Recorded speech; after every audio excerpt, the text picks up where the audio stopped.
somebody tells you who they are, listen. Israel has been telling the world all the time, they need to clear the Gaza Strip into Egypt. You think that's always been the plan? Always there. I mean, they have said it. They have said it many times. Why does Egypt take them? And do you think when Egypt takes them, do you think they go back? No, never.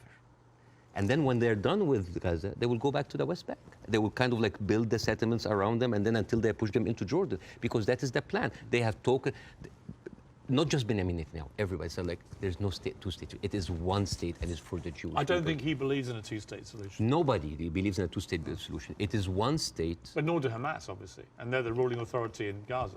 They don't. You see what you're comparing? It's a militant group.